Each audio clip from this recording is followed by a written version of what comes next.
피홈런과 아쉬운 볼 판정에도 흔들리지 않은 류현진, 투수들의 무덤 쿠어스필드에서 호투를 펼치며 팀 승리의 발판을 놓았습니다.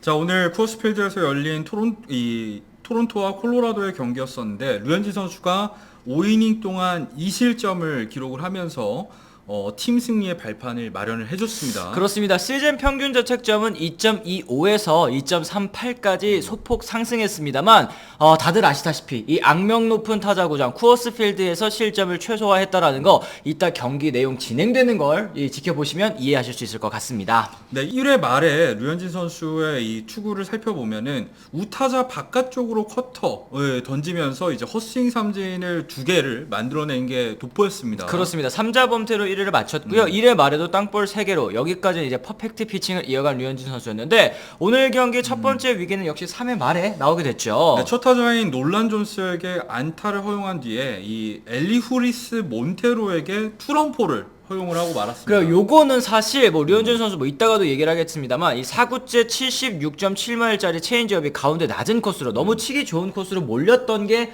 원인이었고 역시 쿠어스필드다 보니까 이게 톡 맞아도 담장 쭉 근접하게 넘어가는. 확실히 이제 우리가 타구를 예측하기가 참 어려운 구장이라는 생각이 저도 들었고요.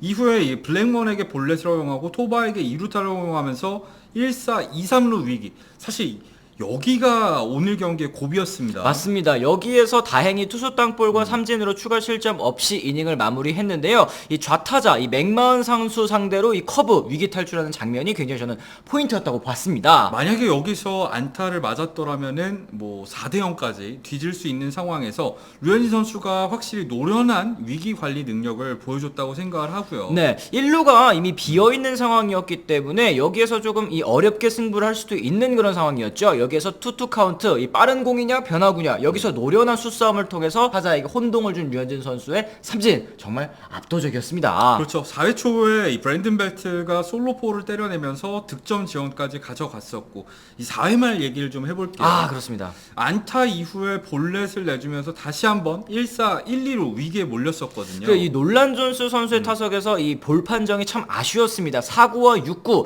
여러분들께서도 지금 보시다시피 확실히 존에 스쳤음에도 불구하고 이거를 또 볼넷을 선언한 주심, 이 앙헬 에르난데스 주심 정말 악명 높은 주심 아니겠습니까? 현역 메이저리그 심판 중에서 가장 비난을 많이 받는 심판인데 오늘 판정을 보면은 왜 그런지 알 수 있었어요. 그래요. 흔들리지 않은 류현진 선수 다행히도 앞서 홈런 맞은 몬테로를 상대로 땅볼을 유도하면서 병살타로 이닝을 또 마무리할 수 있었습니다.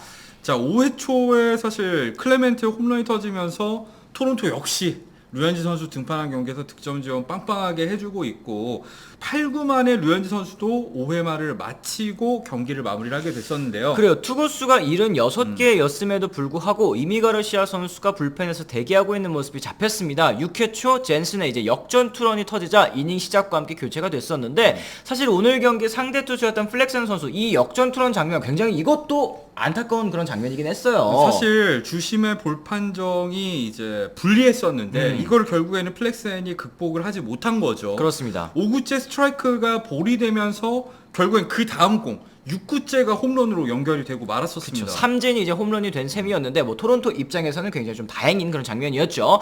승리 투수 요건도 갖췄겠다. 투구수 관리 차원에서 전날도 휴식일도 있었고요. 푹 쉰 불펜진을 이제 기용하자라는 이제 벤치의 선택이었는데 여기에 덧붙이자면 사실 슈나이더 감독이 경기 후에 인터뷰를 하기도 했습니다만 이제는 5인 로테이션 그러니까 4일 휴식 후에 류현진 선수가 등판해야 되는 상황이기 때문에 관리를 한 측면도 있었다고 합니다. 그래요. 이제 슈나이더 선수의 송구 실책과 안타로 만들어진 무사 1-2루 위기였는데요. 이미 가르시아가 삼진과 삼진 그리고 이제 좌타자 놀란 존스 타석에서 헤네시스 카브레라 좌투수를 또 이제 마운드에 올렸는데 결국엔 이게 또 패착으로 돌아가고 말았습니다. 가운데 몰린 포심을 이제 홈런으로 맞으면서 이제 제역전을 만드는 3런 홈런을 허용하고 그리고 류현진 선수의 승리 투수 요건도 결국에는 날아가고 말았습니다. 아쉬운 장면이었죠. 그렇죠. 결과적으로는 또 7회에 토론토 타선이 곧바로 5점을 내주면서 다시 역전에 역전, 재역전을 했기 때문에 더 진해지는 아쉬움이었습니다. 그리고 역시 쿠어스필드라는 명성에 걸맞게 이 8회에도 토론토는 1점을 냈고 9회에도 3점을 내면서 진짜 류현진 선수 경기에서는 타선이 왜 이렇게 터지는 거야. 그러면서 승리를 가져갈 수가 있었습니다. 그래요. 9회 말에도 거센 추격이 있었죠. 콜로라도 타자들이 또 힘을 내면서 4점을 추가적으로 냈는데 13대 9까지 결국에는 추격을 허용을 했습니다. 로마노까지 등판하면서 이날 경기 마무리가 됐고요. 양팀 합쳐서 29개의 안타, 5홈런에 22점이 난 경기니까 와, 확실히 쿠어스필드는 쿠어스필드구나 라는 생각. 그리고 그러니까 류현진 선수가 진짜 5이닝 2실점이 얼마나 잘 던진 건지 경기 막판을 보면은 알 수 있었고요. 뭐 여기에 덧붙이자면 데니 젠슨이 손가락에 공을 맞으면서 골절을 당했다고 하더라고요. 네. 그것도 류현진 선수랑 호흡을 생각했을 때는 조금은 아쉬웠던 장면이었습니다. 그렇습니다. 오늘 총 투구수 76개 중에 포심은 37개였습니다. 평균 87.9마일, 최고는 90.1마일이 나왔고요. 오늘 경기에서는 커터를 17개 가장 많이 던졌고 커브 12개 그리고 이제 체인지업을 10개를 던졌네요. 오늘 류현진 선수가 사실 홈런을 허용한 공이 체인지업이기도 했고 쿠어스필드가 워낙에 공기 밀도가 낮은 구장이다 보니까 체인지업이 조금 밋밋하게 들어간 느낌이 있었거든요. 그걸 류현진 선수가 재빠르게 캐치를 하고 커터의 비중을 높인 거, 저는 이 부분을 칭찬하고 싶고, 커터가 사실은 첫 두 경기에선 제구가 많이 날렸었잖아요. 그렇죠. 근데 점점 투구를 거듭할수록 커터의 제구도 회복을 해가는 게 눈으로 보였던 경기였어요. 그리고 오늘 경기는 우타자에게도 커터로 바깥쪽 승부, 그리고 좌타자에게도 이 커터로 바깥쪽 승부 위주로 가면서 좀 약한 타구를 유도해내는 모습을 많이 보여줬는데요. 평균 허용 타구 속도도 85.8마일로 이 네 가지 구종 중에 가장 낮은 모습을 보여줬습니다. 그러니까 커터 같은 경우에는 결국에는 변형 패스볼의 일종이잖아요. 그렇죠. 이 쿠어스필드 같은 경우에는 브레이킹 볼, 또 이제 체인지업 이런 변화구의 각이 밋밋해지는 구장이다 보니까 류현진 선수가 의도적으로 변형 패스볼을 활용해서 피칭을 한 것도 역시 머리가 좋은 선수라는 생각이 듭니다. 그래요. 경기 후에 인터뷰에서도 오늘도 커브나 체인지업 몇 개가 평상시와 조금 다르게 들어가더라. 과거에 이제 다저스 시절에도 던져봤었던 구장이기 때문에 아, 여전히 또 이렇네 라는 걸 알아차리고 곧바로 이제 커터로 투구 패턴을 바꿨다라는 점. 류현진 선수가 이 복귀 이후에 패스볼 구속에 대해서 말이 많습니다만 놀라운 점은 오히려 부상 이전보다 훨씬 더 이 패스볼의 구사율이 높아졌어요. 그렇죠. 왜냐? 패스볼이 구속은 느리지만 이 팔 상태가 확실히 이제 통증을 느끼지 않다 보니까 매 경기 굉장히 날카로운 패스볼 제구를 보여준다는 게 눈에 띕니다. 맞습니다. 오늘 그리고 좌타자 상대로도 적재적소에 활용한 커브까지 네 가지 구종을 모두 효율적으로 사용한 류현진 선수의 등판이었습니다. 아쉬운 점은 역시 이제 이 시즌 4승을 거두지 못했다라는 점일 텐데 그래도 팀은 류현진 선수 등판 경기에서 5연승을 달릴 수 있었습니다. 그러면서 와일드카드 3위 텍사스와의 격차도 1.5경기까지 줄이는데 성공했다는 게 굉장히 고무적이었습니다.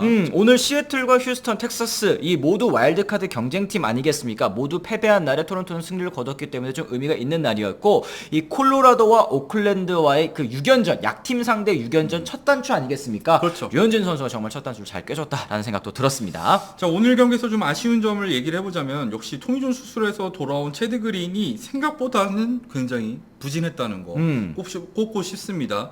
0.2이닝 동안 4실점으로 완전히 무너지면서 결국에는 마무리인 로마노까지 소환하고 말았다는 게 좀 아쉬웠고요. 그렇죠. 그리고 아까도 말씀해 주셨지만 경기 중반에 이제 손가락에 공을 맞고 교체된 주전 포수 데니 젠슨 선수인데요. 이 가운데 손가락 골절상 진단을 받았다고 합니다. 그리고 이게 이 주먹 근처 쪽의 골절이기 때문에 부상이 조금 더 장기화될 수 있다라는 점은 아쉽고요. 이러다 보면 이제 류현진 선수와 다음 경기에서 호흡을 맞출 포수도 달라지게 될 테고 비셋과 체프먼도 이미 이탈한 상태 아니겠습니까? 그렇죠. 또다시 이제 토론토의 부상 악령이 지금 깃들고 있다라는 거. 일단 토론토는 하이네만 포수를 콜업할 예정이라고 하고요. 다음번 등판에 아마 하이네만과 호흡을 맞출 확률이 굉장히 높을 것 같습니다. 네.